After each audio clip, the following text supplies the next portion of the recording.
Josie, where did Josie go now? And Hey guys. Fred. Hello. Hi. And this is Rose.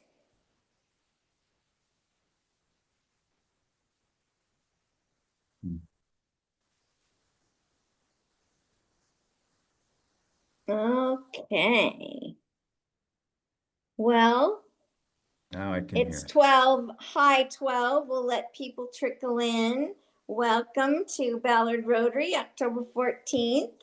And if you can see on James' screen there, this is me in Kenya, in Siaya, with 3 of the gals that go to the school that Rose is a part of. And behind me is the house that her parents own, and they donated basically it to community service. So we will hear from Rose soon. And I guess we're going to do the 4-way test next. All right. Well, it's on Zoom, so who wants to read it? I'll read it. Okay. Sure. In the 4-way test of the things that we think, say, or do. Number 1, is it the truth? Number 2, is it fair to all concerned? 3, will it build goodwill and better friendships? And 4, will it be beneficial to all concerned? Oh, wow. September birthdays. Let's see. You say October. October birthdays. Okay. Kathleen Davis is tomorrow. Fred, yours is coming up. I think you're getting a big present with the Mariners going to World Series. Yes, they will. And then we have anniversaries. Frank, 5 years. Brain Dang, which is Brian, 3 years. Kathleen Davis, 10 plus years. James, 12, and David Rice, who just read our 4-way test, 7 years. And I think James will read Thought of the Day, and then we'll introduce Rose and do announcements at the end since it's 10 p.m. in Kenya. James, you're on mute.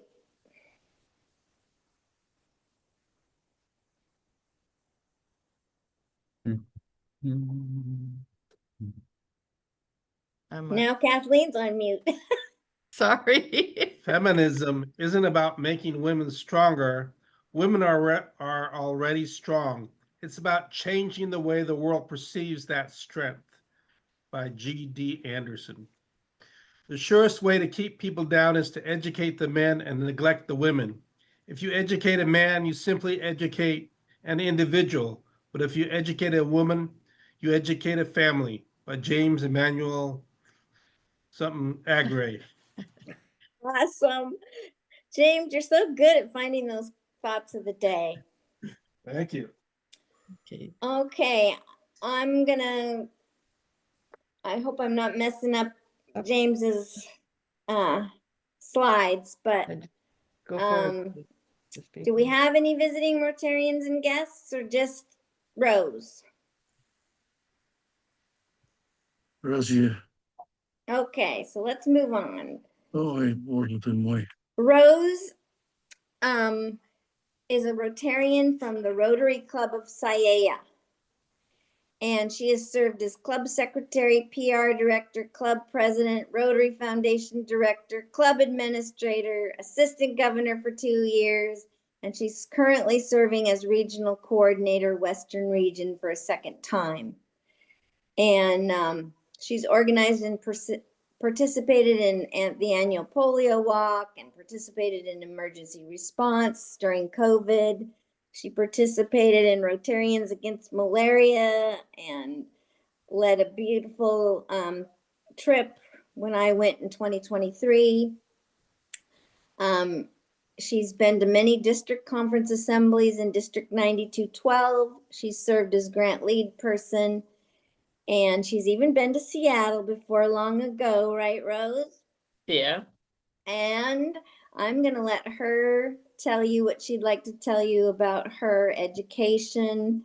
I just wanted to focus on her Rotary accolades and how much she does as the founder of Precious Tears Initiative, transforming girls and young women. And take it away, Rose. Thank you. Thank you. I hope someone will share my presentation on the screen, or should I share it from my end?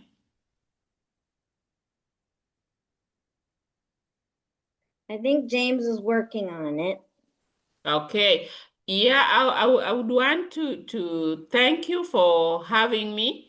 Ariana has said most of the things about me, and I have spent all my time working with children, women, vulnerable communities, and I have retired from the active work, but I am now supporting this initiative that is one of the things I'm very passionate about. And being the only girl, surviving girl in my family, I felt it was necessary for me to lift up girls so that they know that you don't need to lean on someone, but you can stand on your own and be able to make a difference in life. So that's why I am in Precious Tears as a founder and still working to be able to make a difference among the girls.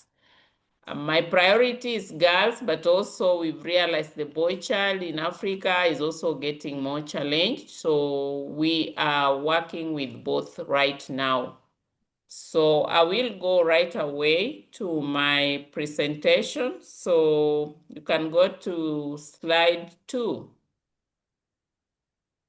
Yes, I've given a map of Kenya, and you can see the red squares where I am. Where I'm seated now, I'm very close to the shores of Lake Victoria, and that's the Nyanza region, the area that is known for fish. Most people are fishermen and farmers.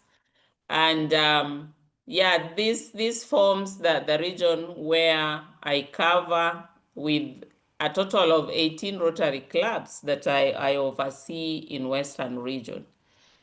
And so that is also where the project is.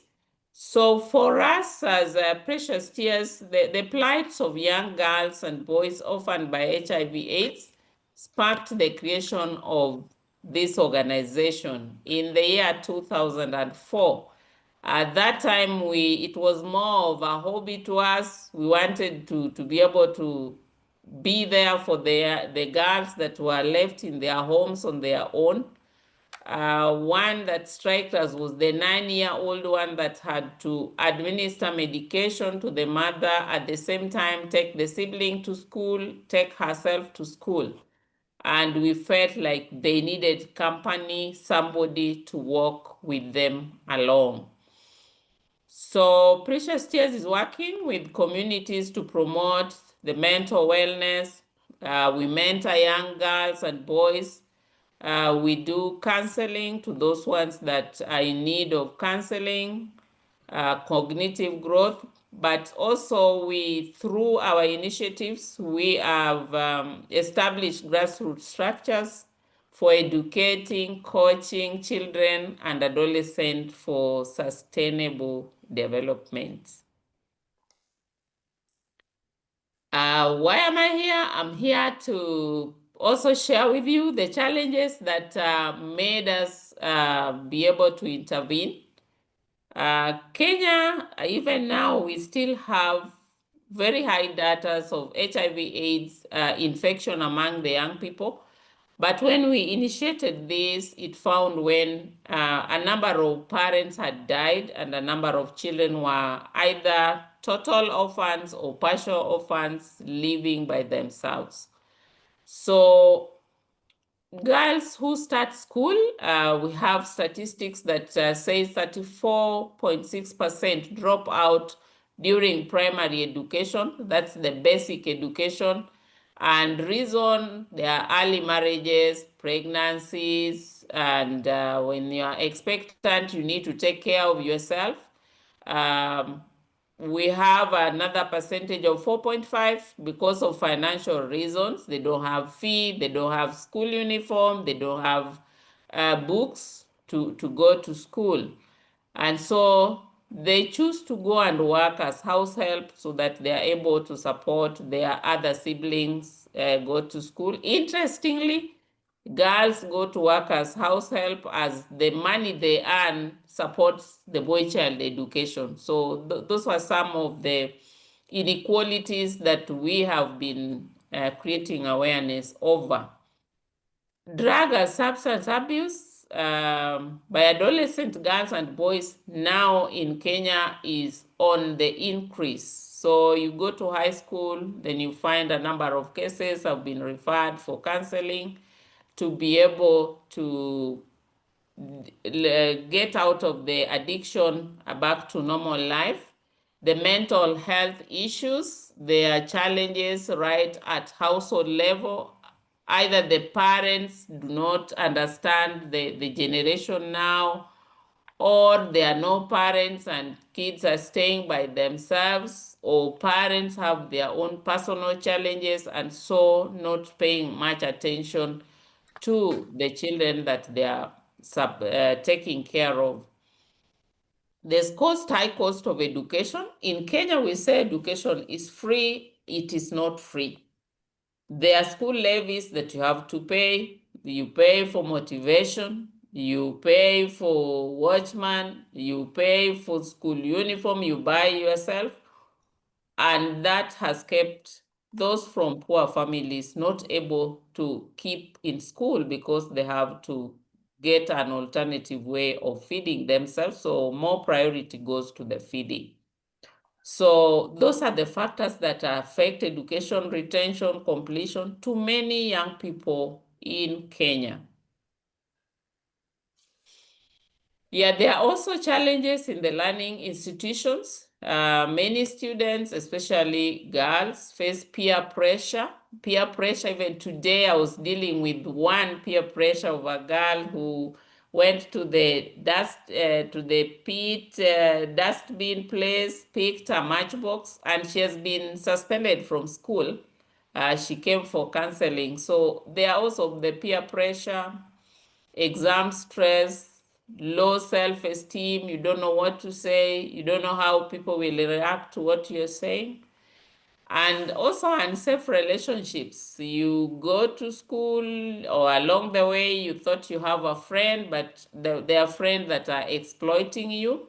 You've heard about human trafficking in Kenya now. So somebody takes you to go to Qatar for a better job, then you don't know what you are going for. So those are much challenges that are there. So limited future planning tools are also not there, so that leaves the young people with desperation. So pressure impact on attendance in school, grade, performance, behavior, and also well-being of the individual. So yet schools have limited time because in school it's more about mean score, it's more about exams and not about the social aspect. So that also pushes the young people to either stress or drugs and unbecoming behavior. So without targeted support, girls are more vulnerable to early pregnancy, gender-based violence, mental health struggles. And those are the things that we are fighting to address. So our intervention, we stepped up to create a nurturing environment. That's the resource center that you saw where they can come, they do their studies, they do They make their arts things. They can have a conversation one-to-one with their peers. We provide psychosocial support to individuals, but also we go to schools to talk to young people in schools. We support life skill training. Life skill is just more about knowing how to make the informed decision about your life so that you refrain from peer pressure. But also along the way, we realize that there are people that are in school and cannot move to the next grade. So we also have a bit of sponsorship to academically gifted young girls to go through their high school education, university education, so that they reach the level of their desire. And so far from the time we started, we have empowered about 1,620 girls and 1,076 boys have gone through primary and secondary education successfully because of the support. We have 15 girls that have completed university. They are working in different places, and that is the joy of our existence. We have 394 have trained in vocational skills. So either is a tailor or a hairdresser or a baker, or they do different things, but we are happy that they are in something that is gainful employment, that they are able to support themselves and their households. We got opportunity to talk to young girls about education, and I felt it's important just to highlight a few. Like 67.9 girls identified provision of school fee as a key item that would be a solution to have them resume school. 22.2 identify like obtaining, you can have all those, but they also felt like at home there are issues, you need counseling, you need mentorship, you need service for the general health, and most of for girls, provision of sanitary pads are key to make them stay in school regularly for the entire period the schools are on. 24.2 identify daily challenges as hindrance to their education. And so our strategy, we start from school, we go to school talks, we do our mentorship. Then from there, we identify the academically talented for sponsorship. We identify those who are gifted in vocational training and skills. We direct them there, and that's why we are running a tailoring class just to help those category be able to get skills. We have the mental health initiative because we went through a training that gave us the information that every behavior makes sense. So you need to get to understand why is somebody behaving the way they do. And also provision of scholastic materials, keep them in school, small things that make a little difference. Yeah, small actions, great impacts. You can see one side, there are a group of boys. You can see us with the masks. So during COVID, we engaged young people at our center where Ariana saw. So they were making bread. They can make bread scones and they go selling. That kept them busy, but they were also generating some income for themselves. The other end, you can see the young children carrying up. That's a mathematical set. So we only provided them a mathematical set for exam. Like now we have team preparing for exam. A mathematical set cost about $20 just to keep that child seat for exam. We can see some things like flowers. The girls were making those decorative bottles. That's a bottle and a thread, and you make a design. And they were selling for their income during COVID, but then now they also picked it up. In the middle, that was a training going on with young people at our resource center. Yes, you can see that's a section of the team that are sponsored in high school, girls and boys. But on the right, those are adolescent girls that we are taking through program. So from the adolescent girls, we identify the ones that want to re-enroll back to school. We support them to do so. For the ones that want to gain skills for living, then we take them to vocational training.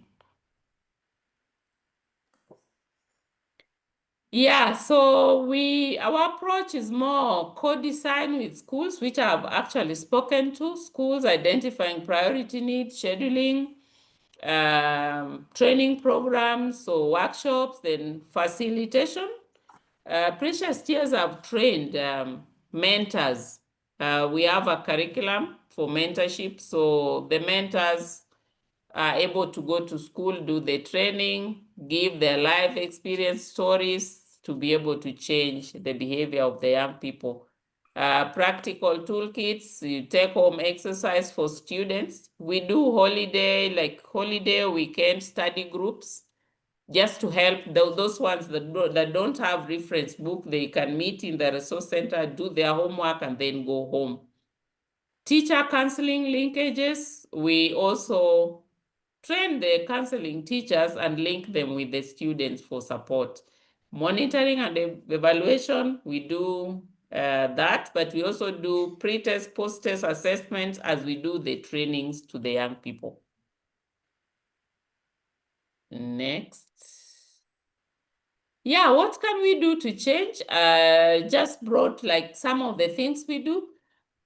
Like we are headed for long holidays, we do camps, holiday camps, where they come for 1 week, they vent out the challenges they had in school, they do some artwork, they do the cooking, things that would make them find themselves busy in a positive way. And you can support one for a holiday camp, 1 week holiday camp, to be able to build their life skills for decision making. You can sponsor scholastic materials, school uniform, textbook, bags. You can support one child in school for 1 term at $178. You can sponsor a life skill forum for a school, and the school carries more than 200 pupils or students, and that can run for the year, and that you can support at $431. You can support empowerment of families. We have students that are already addicted, and we have a program that you run them through, because we have come to realize that helping an addicted person, you need to involve the family as well as a support to help them that journey of recovery. And then support education sponsorship per student. High school takes 4 years, that you can do at $1,385. You can also choose to support vocational training, and that 1 student per year, that's the entire course, goes for $270. Yes, I want to end it there. Thank you for listening to me. I want to welcome any question, but you can reach us through our email. You can follow us on our Facebook and website. You can as well call us. So thank you for listening. I welcome any question.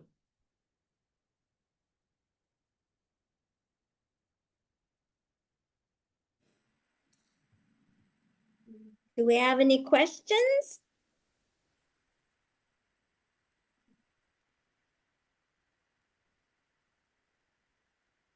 I have my hand up. Oh, I can't see that. Okay, hang on. There, now I can see everyone. Okay, go ahead, Derek. Then Okay. Stan. So, first of all, thank you very much for both the presentation, but especially for the work that you do.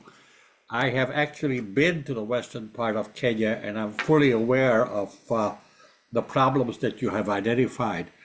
And it's really great to see that not only that these children are getting support, but that they that they're succeeding with it, and so many of them are getting to university or vocational training.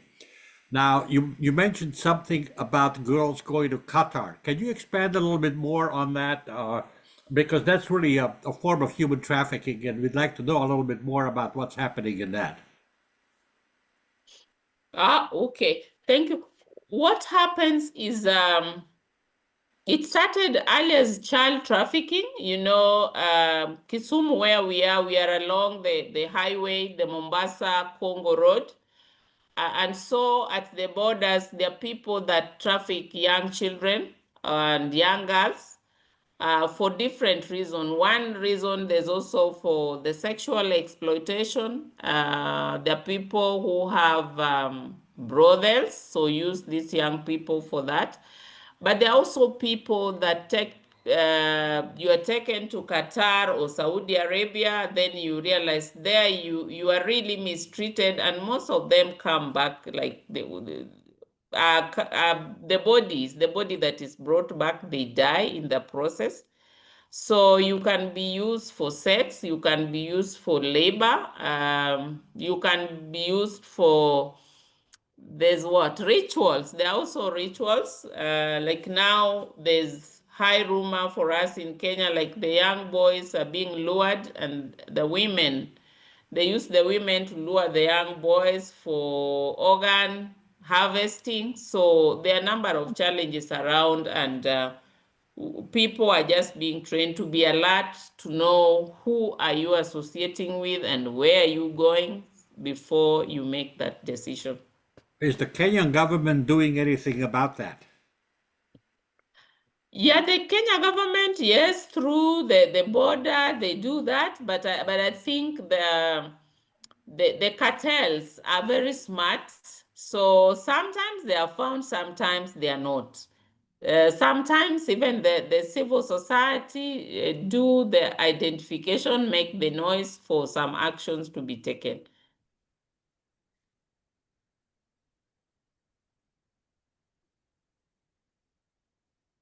Dan,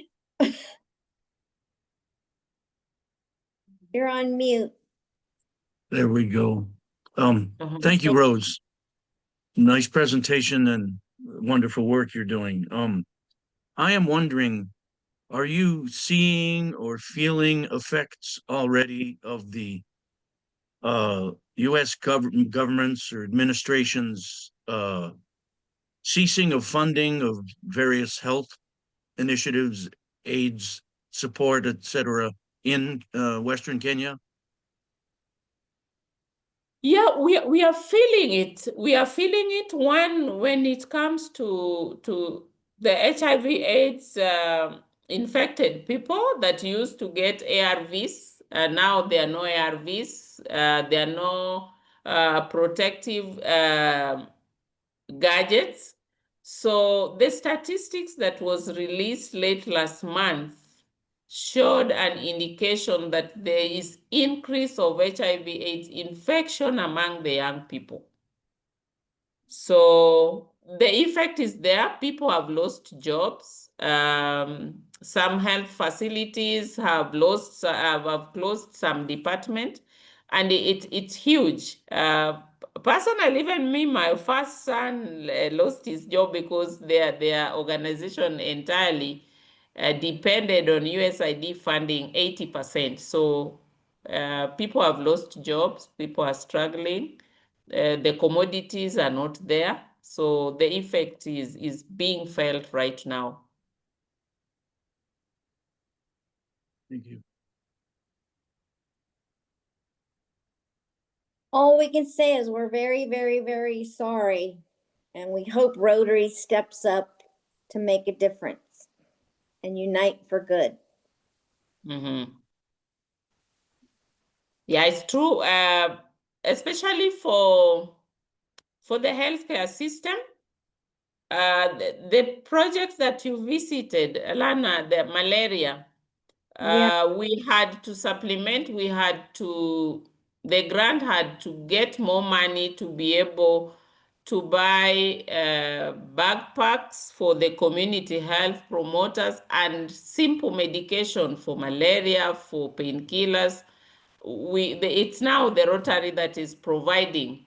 And when the cadre visited last month, the Ministry of Health were appreciating that has helped them control the traffic to the health facility where they don't have the medication to give these people. And I think 2 years ago, there wasn't enough medication. Yeah.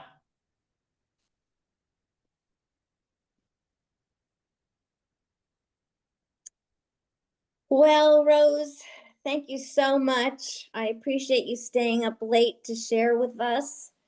And we have,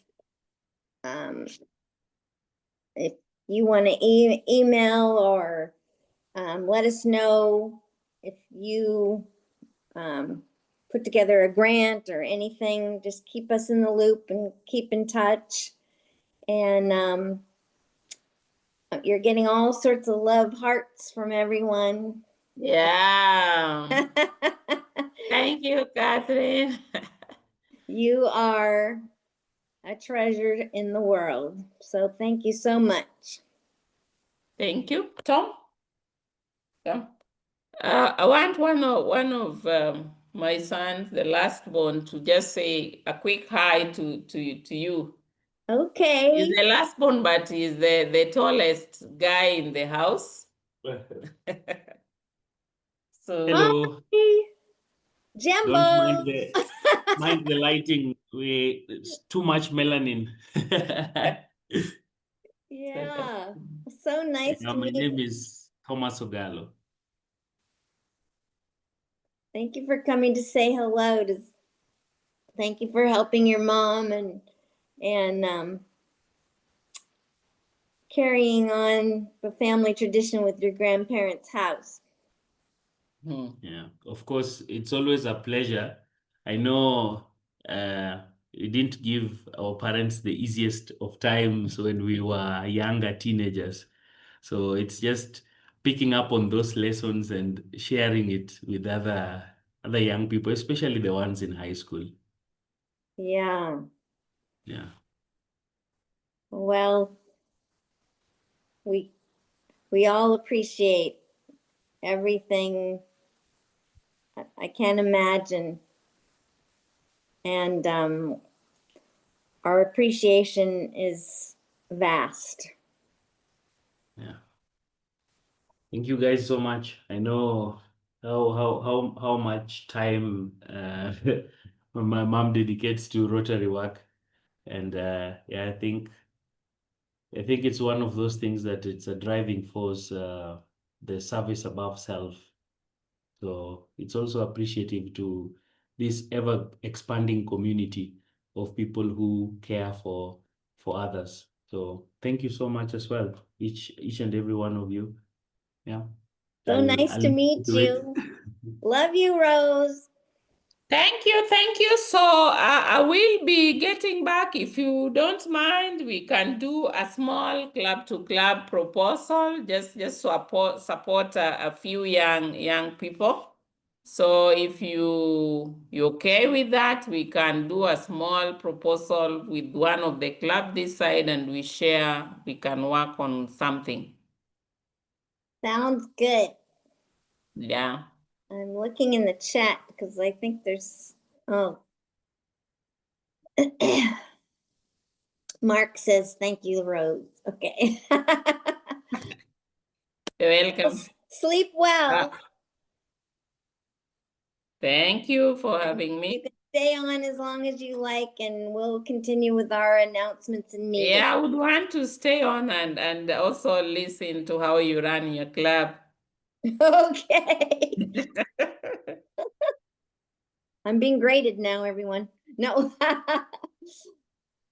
Okay, James, let's see.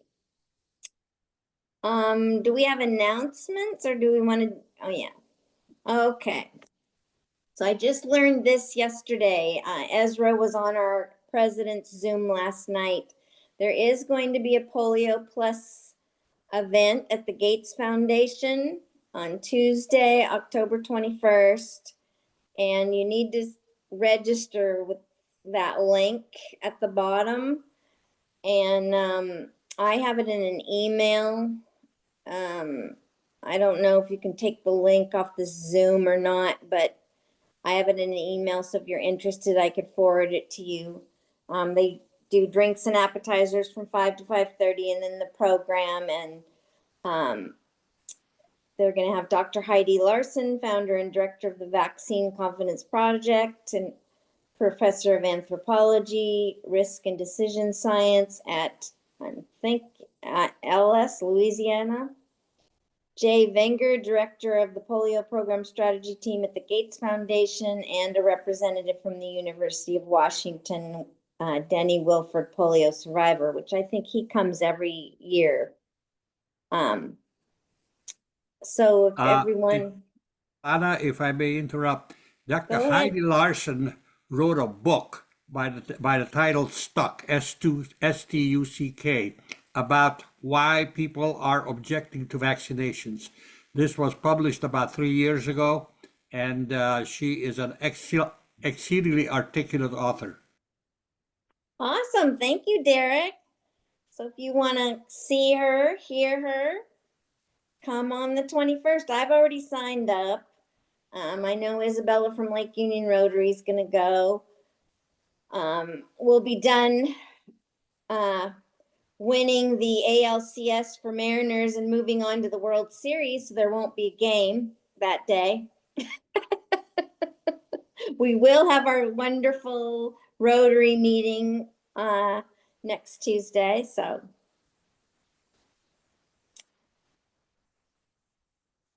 We also have, let's see, our October project.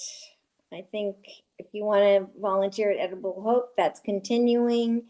And Terry isn't here, but I'm not sure, Mark, if he wants to weigh in. Are we all full with signups for our food drive for Ballard Food Bank on November 2nd? I'm not sure. Yeah, I have to check with Terry. I haven't looked at it recently. Okay. So we will make this announcement again on next week when we have our in-person meeting.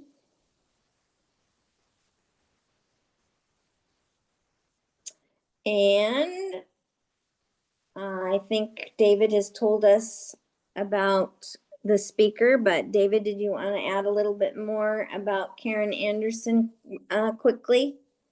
So Karen is an author. She's written many books, science fiction books.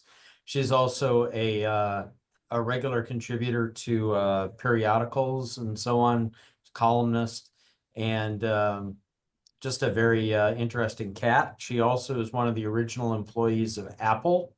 So she worked personally with Steve Jobs and reported to Steve Jobs. So she's got a lot of interesting things to talk about. She wants to discuss the impact of social media on our lives and some of the editorial that she's written around that. And she's just a fascinating person who lives in Ballard and is able to contribute to us. She happened to be sitting next to me at the Ballard Senior Center auction. So she's interested in a lot of cool stuff about Ballard, and be a fun person to listen to and get to know. And then we also have our rescheduled waffle brunch at my house. The time there we want to shift from 2 to 5. It's actually going to be 1 to 3 p.m. on October 26th. So please make a note of that. And then also mark your calendars. The Ballard Vocal Jazz Ensemble will be singing to us in the main hall at the Leif Erikson Lodge on December 9th. And we really want to get an RSVP on that because we'll be having a lot of, hopefully a lot of folks. We've invited the parents and a lot of other additional people to attend that day. And say, hey, James, in the past, we've provided them with pizza at Mod Pizza. How expensive is that? Do we know the price tag on that? We're, given that we have much more space now and we're catering the lunch anyway, would it be cheaper for us to pay $20 a head to feed them when we have lunch? Or is it going to be cheaper to give them a gift certificate for Mod Pizza or whatever we provide for Mod Pizza and let them get their own pizzas? Or should we bring in pizza just for them? Or, some way of, we want to try to keep our costs down for the lunch. So maybe, James, if you can get back to David and I in an email, and then I'm going to be looking into something larger than QFC, like Fair Start Catering for that day, which would still be $19, $20 a person. So let's try to wrap that up this month, and then maybe we can talk about it at the social as well. Sure. But one thing I wanted to say about the social is David and I talked about it's so close to Halloween, we could wear some kind of costumey thing. If you're in the mood. Y'all are welcome. I can tell you we'll that this is something that Joan is not a participant in dressing up. So she will be dressed like Joan. Joan will be cooking, and you can wear a headband, you can wear a scarf, you can just do as much as you are interested in. And then, yes, we'd like to make it a big on December 9th. That isn't Lori's regular week for doing the Norwegian lunch because we'll have 2 in-person meetings in a row. So we can commiserate and figure out all about that.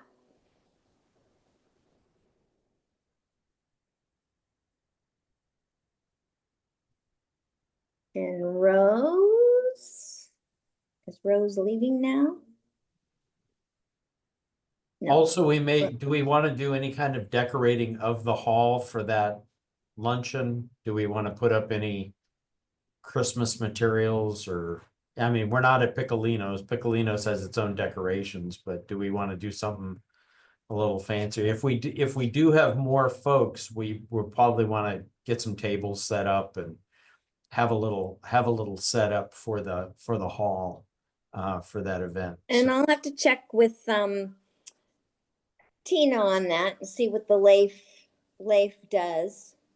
And they sing Hanukkah songs as well, so we'd want to be inclusive.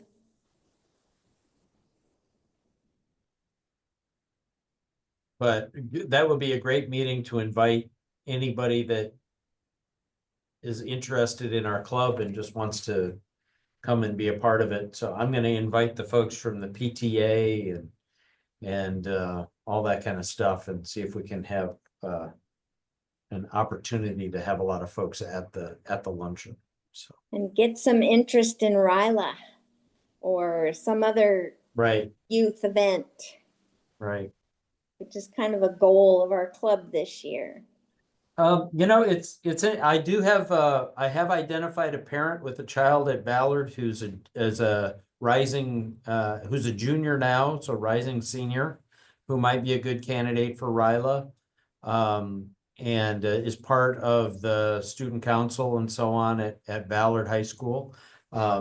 Is a guy who goes to my church, and so he will be singing to us as part of the jazz ensemble on the 9th of December. So I'm gonna, but I went to the website and I didn't find any good materials to hand out. I found materials for us about Ryla, but not materials to give to somebody else about Ryla. So I'm gonna reach out to Mike, who spoke to us, and see if I can get some more information on that. Okay. Well, usually we get more information from Mike, and there should be something somewhere in the Rotary DAC DB or whatever that you can print out as well, but it would be nice if he could just send us what we need. Yep.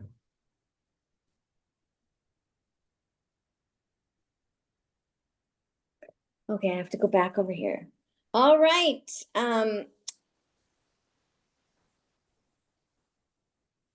You could sign up for club meeting duties, although James, you've done such a great job of getting thought of the day. I don't know how you do it. Must be your AI friend. It's always really good. And I guess we're looking for people to be ticket seller or come up with a raffle prize. And if you have any ideas for that, get to James or Kathleen. And do we want to do happy bucks? Zoom happy bucks?